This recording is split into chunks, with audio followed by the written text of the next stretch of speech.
Kembali pertanyaan berikutnya. Assalamualaikum Ustaz. Setelah ana nyunnah, ana baru tahu apa itu riba.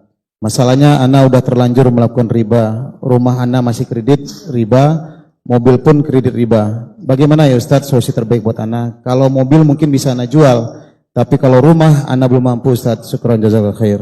Barakallahu fikum. Naam. Subhanallah jamaah ya. Kita bersyukur kepada Allah karena bangsa kita, negeri kita Indonesia bersama masyarakat yang mayoritasnya muslim sudah banyak yang sadar riba. Sudah banyak. Kita dari dulu itu seakan-akan dibohongin tentang riba. Karena memang nggak ada bank riba itu nggak ada kan? Ada bank riba. Nggak ada yang datang orang Islam. Tapi bank berbunga. Masya Allah. Riba itu haram, bunga itu harum. Makanya orang kadang-kadang dapat bunga itu tidak merasa riba. Sekarang alhamdulillah. Padahal dari dulu dia tahu kalau itu ada bunganya. Tahu dia. Ketika dia akad mobil, akad itu tahu kan ke bank dan ada bunganya, ada penalti, ada macam-macam lah. Ada, dia tahu semua. Tapi dalam bayangan dia itu bukan riba. Sekarang baru sadar ternyata riba. Oleh karena itu menggunakan istilah yang syar'i membantu orang untuk kembali kepada Allah. Seorang pelacur ketika dikatakan pezina, ada nggak harapan kembali? Ada. Ya Allah, saya ini berzina dan zina itu seharusnya dirajam macam-macam. Tapi kalau dikatakan PSK, ada nggak harapan tobat? Saya ini PSK, saya menghidupi 2 anak saya. Bangga dia jadi PSK. Karena namanya sudah dirubah. Dan kita berarti menjerumuskan saudara-saudara kita ke dalam dosa secara tidak sadar.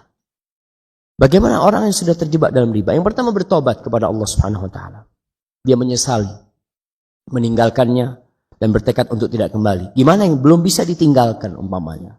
Ya dia berusaha untuk menutup semampu dia. Tadi dia mengatakan mobil bisa jual yang dia mampu. Rumah nggak mampu, jangan dijual. Kalau dia nggak mampu, Allah mengatakan fattaqullaha mastata'tum. Bertakwalah kepada Allah sesuai kemampuan kalian. Tapi ingat, Allah itu tahu sampai mana batas kemampuanmu. Ada orang yang tidak mau, bukan tidak mampu. Maka kita lihat, aku mampu jual mobil, jual. Aku punya, alhamdulillah saat anak punya aset di mana jual, tutupi sana. Dan jangan takut. Ketika engkau meninggalkan riba, biasanya orang yang meninggalkan riba itu hancur.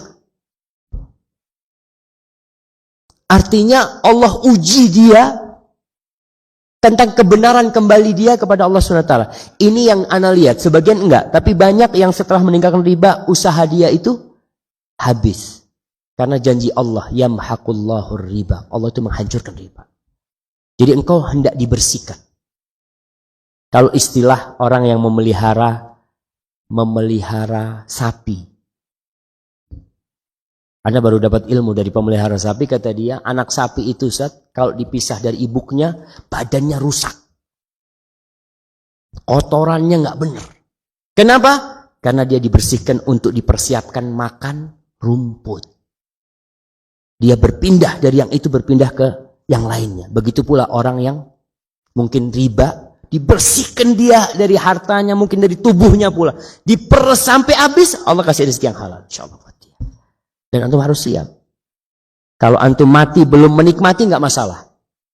Ada orang yang mati belum menikmati tobat dia. Sebenarnya kenikmatan yang sebenarnya yang akan kau rasakan adalah ketika kau di surga.